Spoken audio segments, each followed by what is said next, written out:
And also we're introduced to King Pasenadi and Queen Malika, and people being unhappy that the Buddha declared that that which is dear is a cause of suffering. The next incident perhaps records how the king first met the Buddha.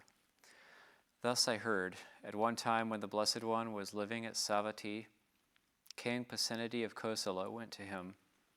He exchanged greetings with him, and when his courteous, formal talk was finished, he sat down at one side. When he had done so, he said, "Does Master Gotama claim to have discovered the supreme full enlightenment?" If, great king, it can rightly speaking be said of anyone he has discovered the supreme full enlightenment, then it is of me that can be rightly speaking be said. But, Master Gotama, there are these monks and Brahmins too, each with his order, with his group, leading a group, each a renowned and famous philosopher reckoned by many as a saint. I mean Purana Kassapa, Makali Gosala, Niganta Nataputa, Sanjaya Balatiputa, Pakuda Kachayana, and Ajita Kesa Kambali. Now when I asked them if they claimed to have discovered the supreme full enlightenment, they did not claim it. But how is this? For Master Gotama is both young in years and newly gone forth into homelessness. Great king, there are 4 things that should not be looked down upon and despised because they are young. What are the 4? They are a warrior noble, a serpent, a fire, and a bhikkhu. So the Blessed One said. The Sublime One, having said this, the Master said further, "Let a man not despise and not condemn a warrior youth born in a famous line for being young. Perhaps that warrior youth may gain despotic rule and be vindictive, visiting the royal vengeance upon him. Let him avoid it then and save his life. Let a man not despise and not condemn the writhing snake he sees in town or wood for being young. A serpent travels fast in many a guise. He may attack and bite a heedless man or woman any time. Let him avoid it then and save his life. Let a man not despise and not condemn the black-trailed fire that blazes hungrily for being young. If it should find the fuel to grow and spread, it may attack and burn a heedless man or woman at any time. Let him avoid it then and save his life. Though black-trailed conflagrations burn up woods, yet shoots appear when a few days have passed. But he whom virtuous bhikkhus' fire shall burn will lack offspring, no heirs will have his wealth. Such have, like palm stumps, neither child nor heir. So the wise man, perceiving his own good, will treat the serpent rightly, and the fire, the warrior noble, and the virtuous bhikkhu." When this was said, King Pasenadi said to the Blessed One, "Magnificent Lord, let the Blessed One receive me as a follower who has gone to him for refuge for as long as breath lasts."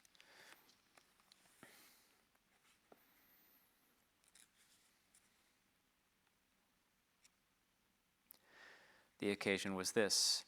The Blessed One was living at Rajagaha in the bamboo grove, the squirrel's sanctuary, at a time when residence in one place during the rains had not yet been made obligatory by the Blessed One. Bhikkhus went wandering in the cold season, in the hot season, and in the rainy season. People were annoyed, and they murmured and protested. How can these monks, these sons of the Sakyans, go wandering in all 3 seasons, trampling down the green grass, harassing one facultied life, and bringing harm to many little creatures? Even these other sectarians, with their ill-proclaimed teaching, do at least keep to their residence during the rains. And even these vultures that make their nests on the treetops do at least keep to their residence during the rains. But these Sakyan monks go wandering in all 3 seasons, trampling down the green grass, harassing one facultied life, and bringing harm to many little creatures. Bhikkhus heard this. They told the Blessed One. He made this the occasion for a talk on the Dhamma, and he addressed the bhikkhus thus: "Bhikkhus, I allow a fixed residence for the rains." So this is one of these Vinaya stories where you get the beliefs at the time And so even though the Buddha did teach that plant life doesn't have consciousness in the same way as, say, like animal life or human or life as, in terms of sentience as we think of it, they considered it, the populace considered it one facultied life or one facultied consciousness, and so the Buddha was friendly to those norms or those deeply held beliefs of the time, and also there's other reasons for holding to the reins. It became very practical, and it's very difficult to travel in the rainy season. It's muddy, and there is people did complain about like crushing little creatures and stuff. So that's how the staying in one place for the rains retreat came about. And then this finishes up the chapter with the end of Anathapindika's life. Although Anathapindika's death occurred much later, when is uncertain, still an account of it is perhaps most appropriate here.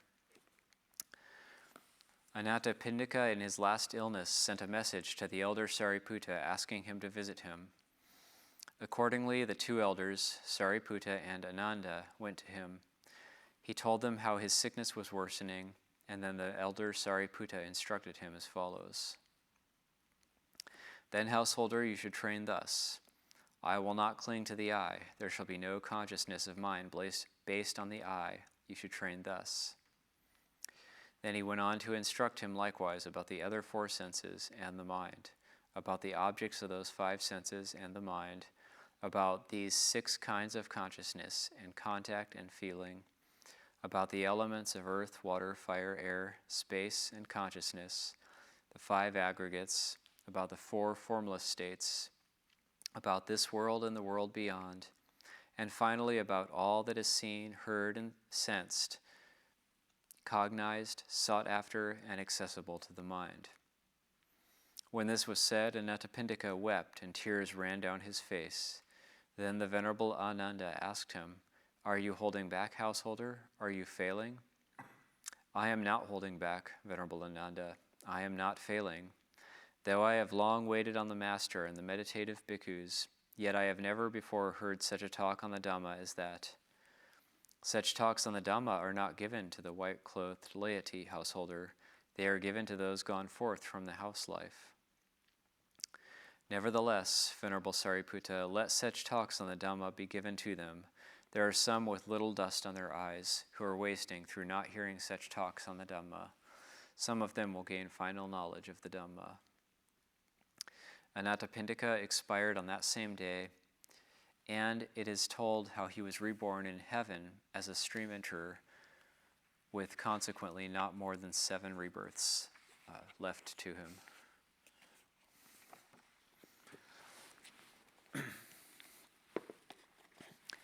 And I thought I would read from various suttas that include Anathapindika, and there's a number of them in the Anguttura Nikaya, and covers a whole different range of things to be developed and qualities to be cultivated. This is Anguttura Nikaya, Book of the Fours, Sutta 58, Sudatta. And again, that's Anathapindika's given name or actual name. Anathapindika was more bestowed on him later.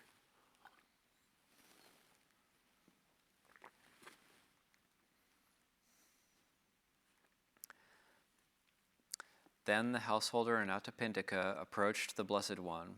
The Blessed One then said to him, Householder, a noble disciple who gives food gives the recipients 4 things.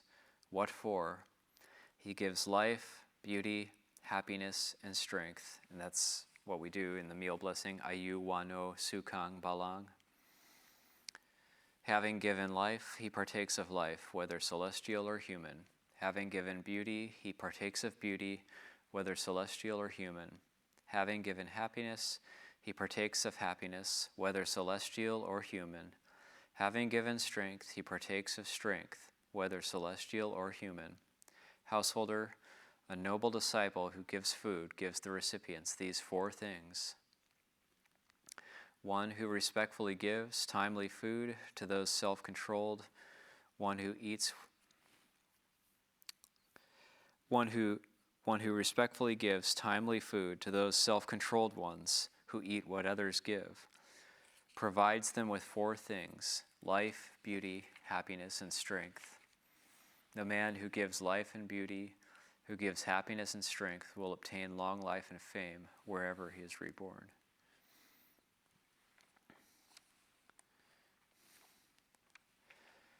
Now we have one from Book of the Fives, Sutta 41.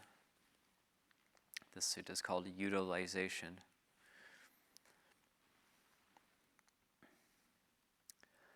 On one occasion, the Blessed One was dwelling at Savatthi in Jeta's grove, Anathapindika's park. Then the householder Anathapindika approached the Blessed One, paid homage to him, and sat down to one side. The Blessed One then said to him, "Householder, there are these 5 utilizations of wealth." "What 5? "Here, householder, with wealth acquired by energetic striving, amassed by the strength of his arms, earned by the sweat of his brow. Righteous wealth, righteously gained, the noble disciple makes himself happy and pleased and properly maintains himself in happiness. He makes his parents happy and pleased and properly maintains them in happiness. He makes his wife and children, his servants, workers, happy and pleased and properly maintains them in happiness. This is the first utilization of wealth. Again, with wealth acquired by energetic striving, righteously gained, the noble disciple makes his friends and companions happy and pleased, and properly maintains them in happiness. This is the second utilization of wealth.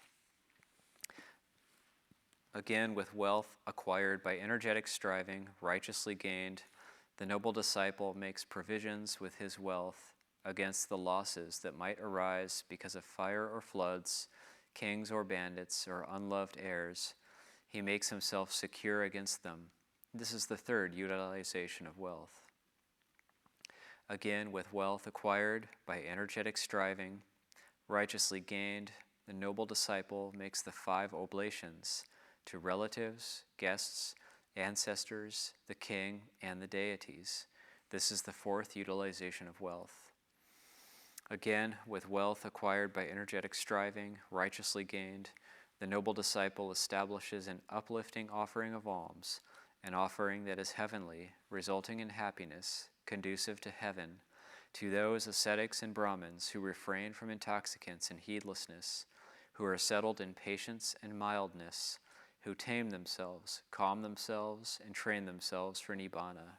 This is the 5th utilization of wealth. These, householder, are the 5 utilizations of wealth. Householder, if a noble disciple's wealth is exhausted when he has utilized it in these 5 ways, he thinks, "I have utilized wealth in these 5 ways, and my wealth is exhausted." Thus he has no regret. But if a noble disciple's wealth increases when he has utilized it in these 5 ways, he thinks, "I have utilized wealth in these 5 ways, and my wealth has increased." Thus, either way, he has no regret. It ends in verses. "I have enjoyed wealth, supported my dependents, and overcome adversities. I have given an uplifting offering and performed the 5 oblations. I have served the virtuous monks, the self-controlled celibate ones. I have achieved whatever purpose a wise person dwelling at home might have in desiring wealth. That I have done brings me no regret." Recollecting this, a mortal remains firm in the noble Dhamma. They praise him here in this life. After death, he rejoices in heaven.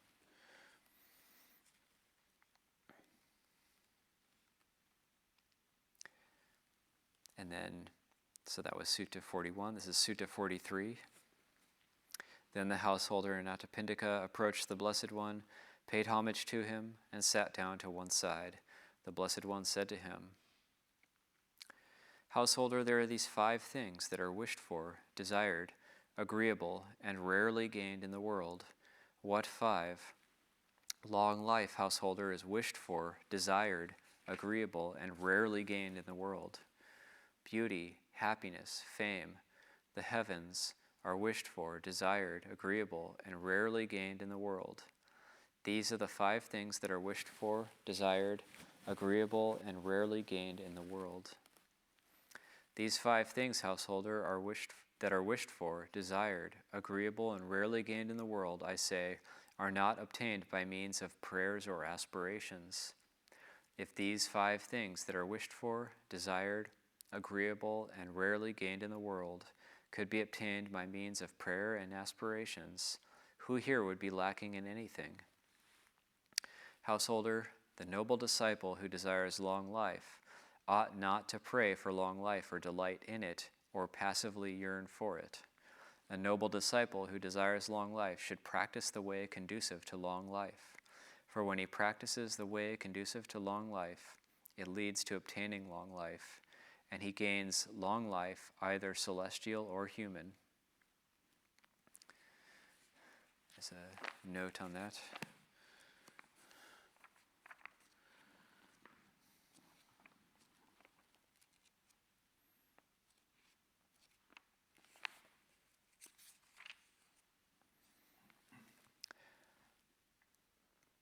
The meritorious practice of giving, virtuous behavior, etc., for an analysis of the specific relationship between present actions and their results, see Majjhima Nikaya 135.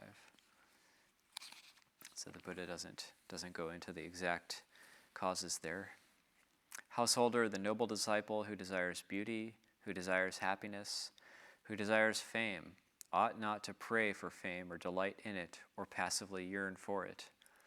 A noble disciple who desires fame should practice the way conducive to fame, for when he practices the way conducive to fame, it leads to obtaining fame, and he gains fame, either celestial or human. Householder, the noble disciple who desires the heavens, ought not to pray for the heavens or delight in them or yearn for them. A noble disciple who desires the heavens should practice the way conducive to heaven, for when he practices the way conducive to heaven, it leads to obtaining the heavens, and he gains the heavens. And so this is a really good sutta because it illustrates something, a thread that runs through all of the Buddha's teachings, which is doing the work and looking for the causes and conditions of things and actually putting in the work ourselves. And so anything we want to achieve if we develop the 4 Iddhipadas, then actually anything can be achieved, anything we want, and even things like long life and the heavens and so on. And it's something really like a hallmark of Buddhism that just putting in the work, and that for me that comes back to this Viryawada, the way of energy, the way of effort that the Buddha's talking about. Is you put in the effort, you put in the work, and you can actually achieve anything, and anything is possible. It ends with verses here. For one desiring long life, beauty, fame, acclaim, heaven, high families, and lofty delights, following in succession, the wise praise heedfulness in doing deeds of merit. Being heedful, the wise person secures both kinds of good, the good in this life and the good of the future life. By attaining the good, the steadfast one is called one of wisdom.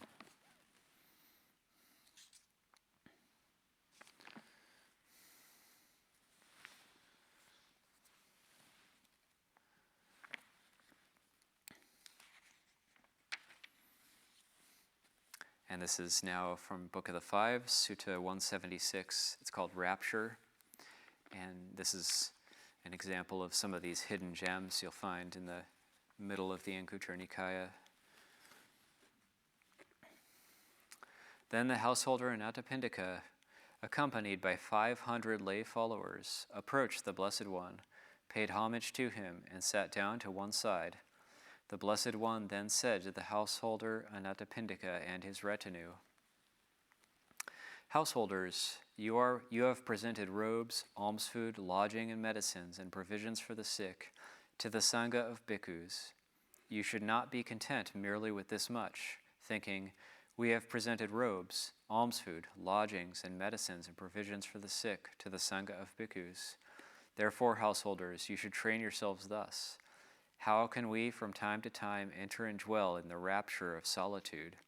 It is in such a way that you should train yourselves.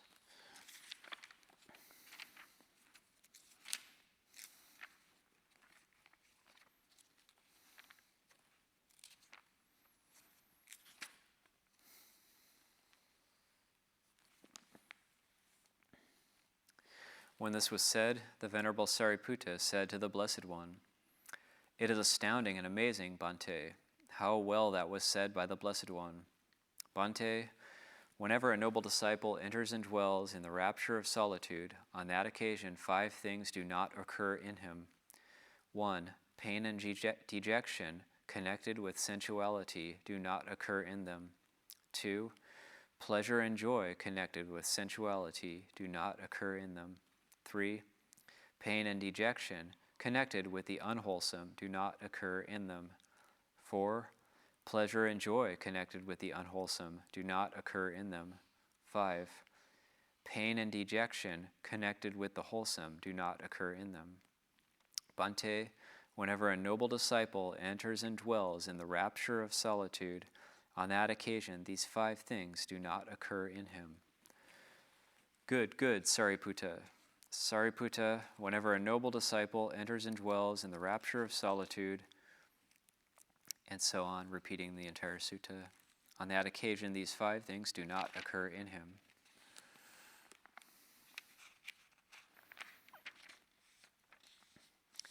And this is Book of the Fives, Sutta 179. Then the householder Anathapindika, accompanied by 500 lay followers, approached the Blessed One, paid homage to him, and sat down to one side. The Blessed One then addressed the Venerable Sariputta.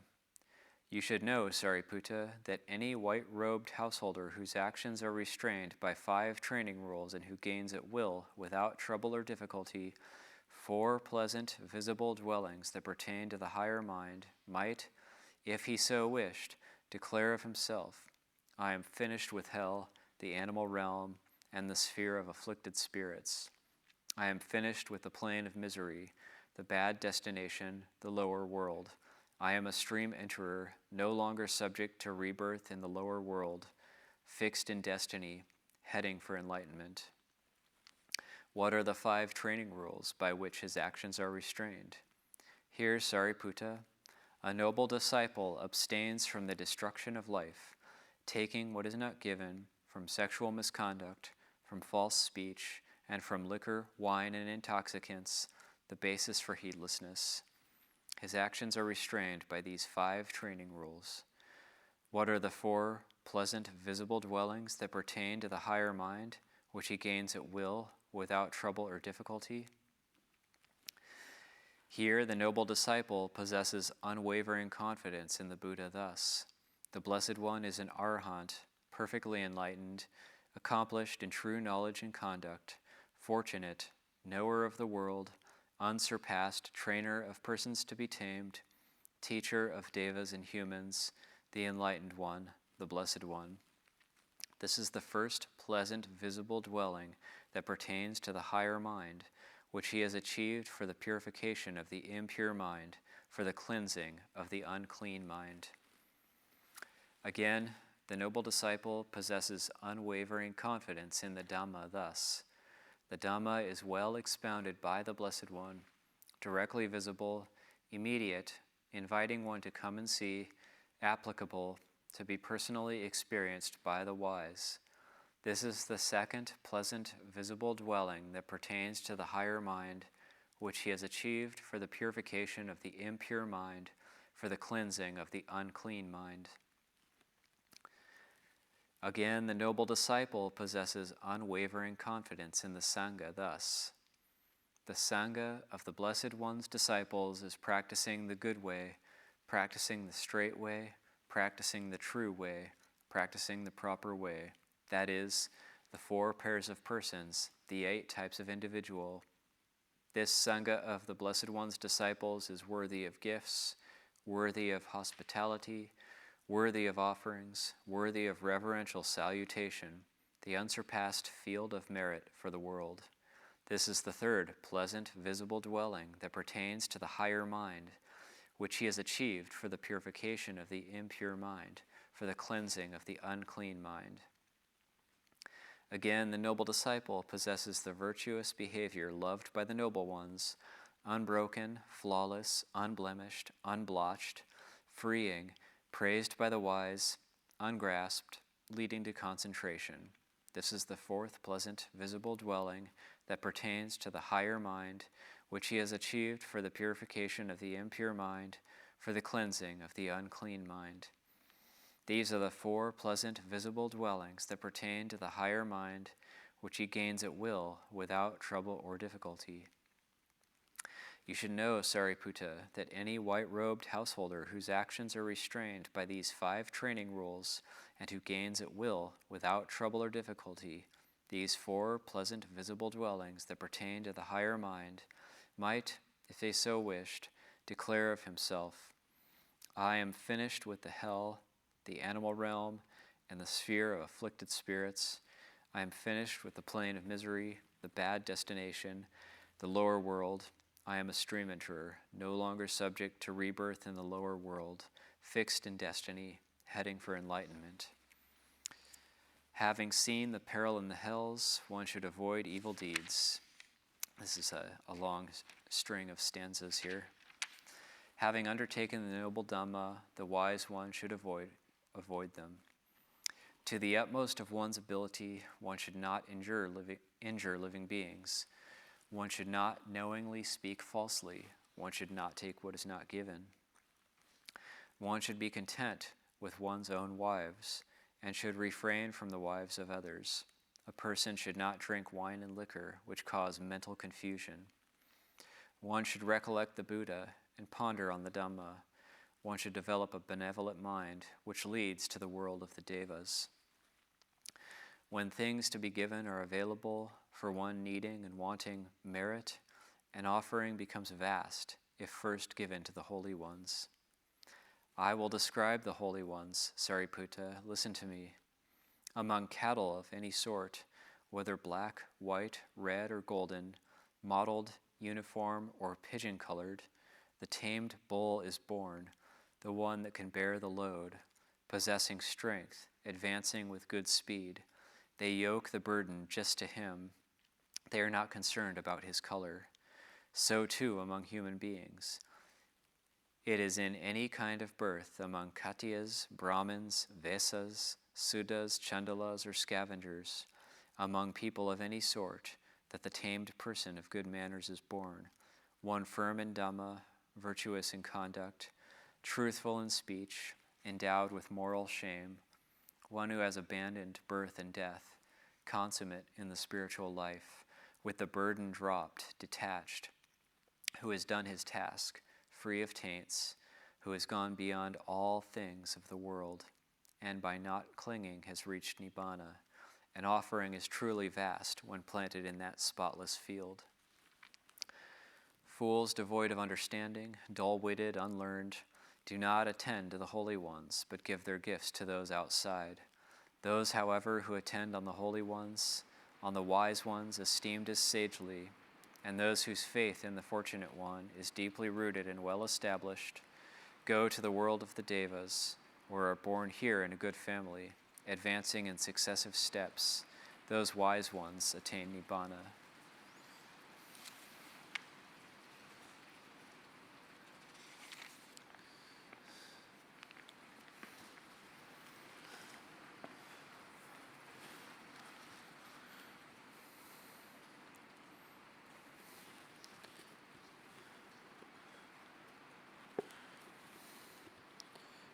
So that seems like a good stopping point for now, and it's about 10:20.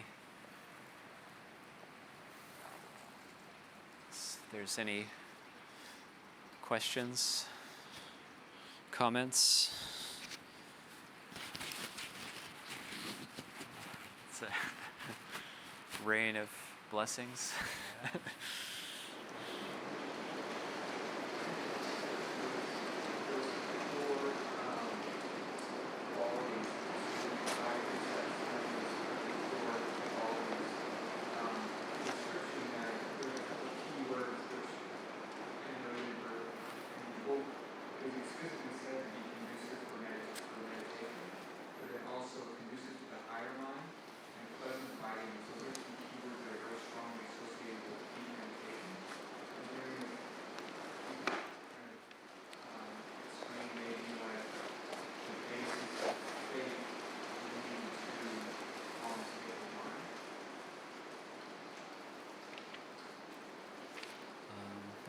this.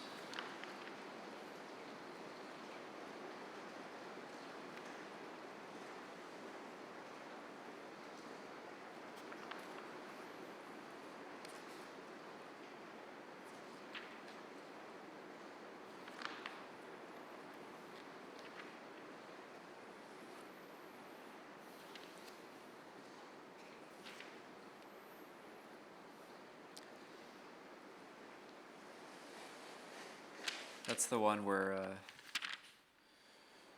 the first one is the 5 precepts, and then the next 4 are Buddha Dhamma Sangha.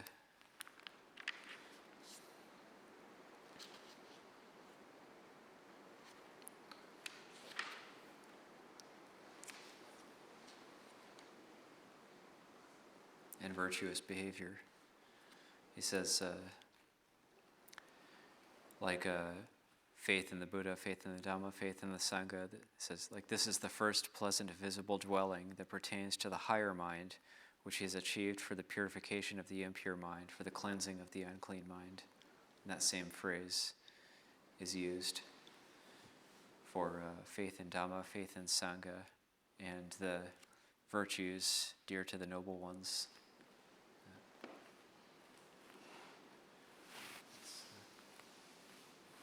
Any comments on that? Well, just that it, how the Buddha describes it is really he's qualifying the kind of faith and the kind of virtue, so that in an incredibly skillful way and beautiful way, that it's not just kind of random.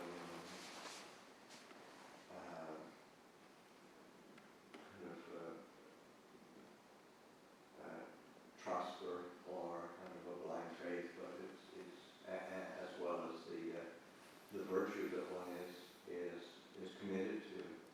Those are all very mature and transformative.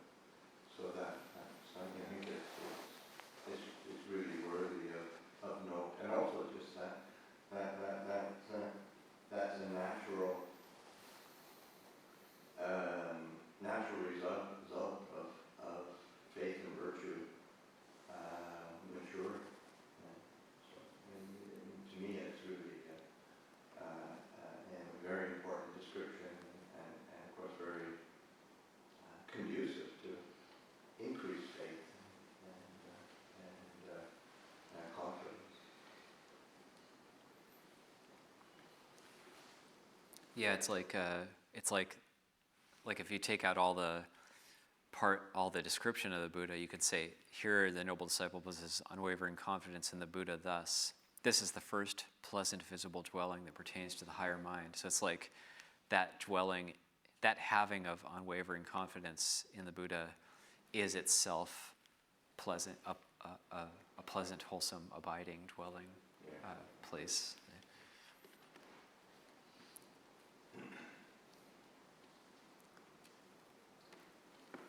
It's almost like you have a foundation, you have something to stand on. You don't have to guess what's going to be good to believe in, what's right, what's wrong, where should I have a refuge. It's like, okay, I've found it. This I can have confidence in. Go for this. Yeah, and it has that transformative quality of the mind that's really solid and conducive to you have to concentrate just mind.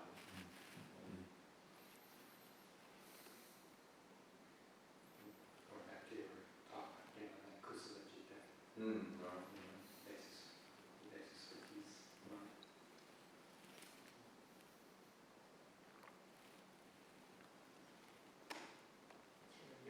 I guess you could have different kinds of faith in the Buddha, as sort of an external bestower of blessings, or as a figure that died a long time ago, or something like that. But then, you're speaking of a kind of confidence that encourages us to transform ourselves, or to do the work, or to settle. Yeah, it can manifest itself in various ways, but if it doesn't, even if it's got the content, but it doesn't have the transformation, it's still not, it's still not mature. But, even a somewhat cursory, or even somewhat skeptical approach that well, not sure, but it has this very strong transformative quality, and it's serving its function. I'm wondering, would this function maybe in a similar way to like recollecting the Dhamma, like in meditation practice? Kind of depends on what state of mind you're in. It kind of helps us. Yeah, it goes both ways in the sense of, depends on what kind of state of mind you're in, but it's also the recollection conditions the state of mind that you will be in. So it's, they're going back and forth, supporting each other.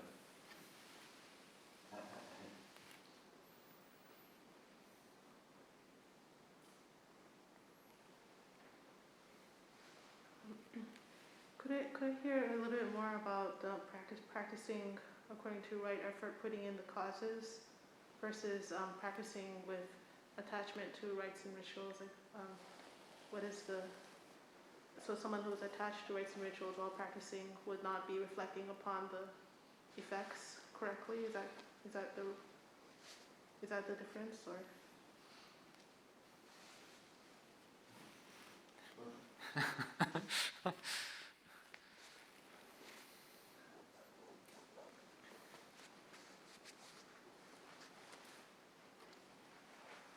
don't know, I can't. I'm not able to answer that one. I'm not able to answer that. Well, I think that it's that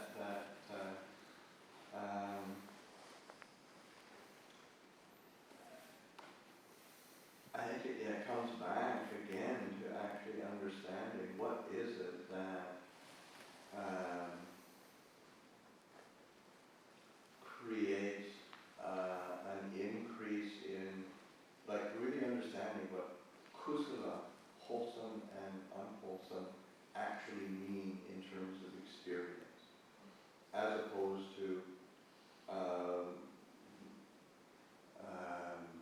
what is this?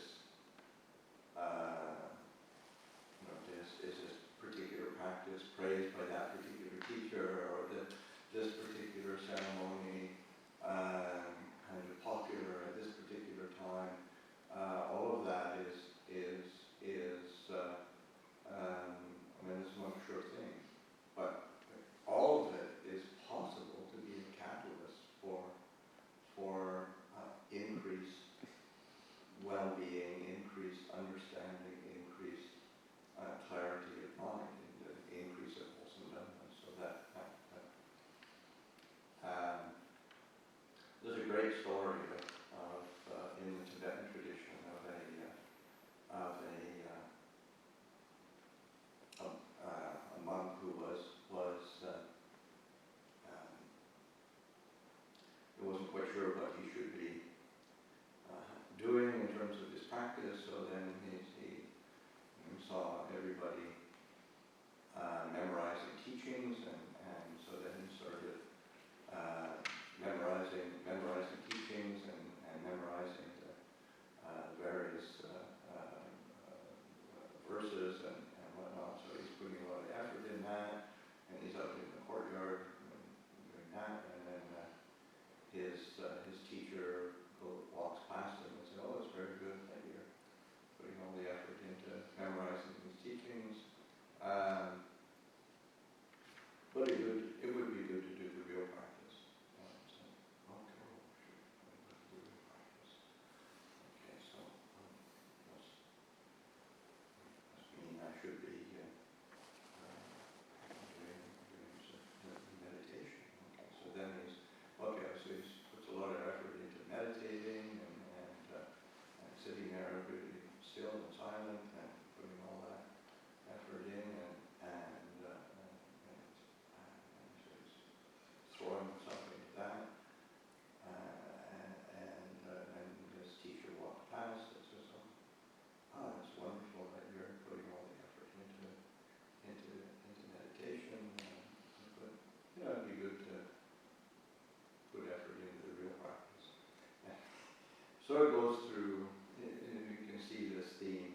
right on the external level, as long as we're doing it for some kind of particular gain or some kind of self-position, some kind of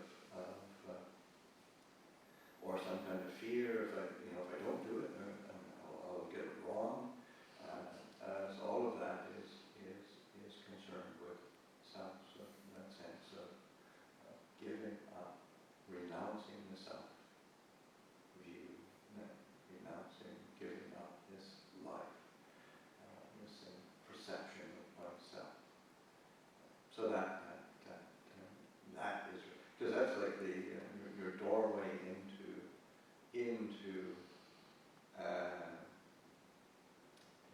the various stages of awakening is Sakaya-ditti, seeing through Sakaya-ditti, where the sense of identity is formed around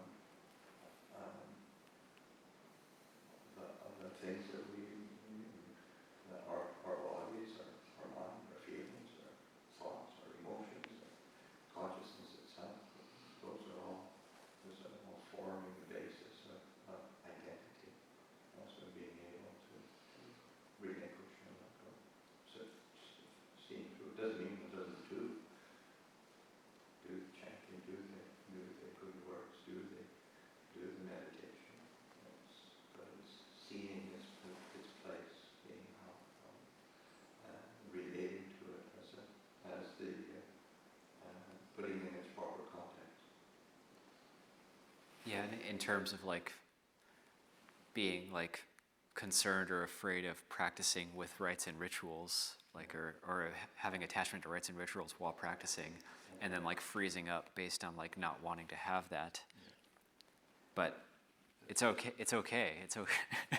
It's okay to make a mistake. It's okay to. Well, it's that disappears at stream entry. It's just a factor that's going to be there. It's like it's not like I can't have Silapata Paramasa, I can't have Sakaya-ditti, I can't have Vichikicha, like and then it's like really stressful and like, well, just keep practicing, let things fall away.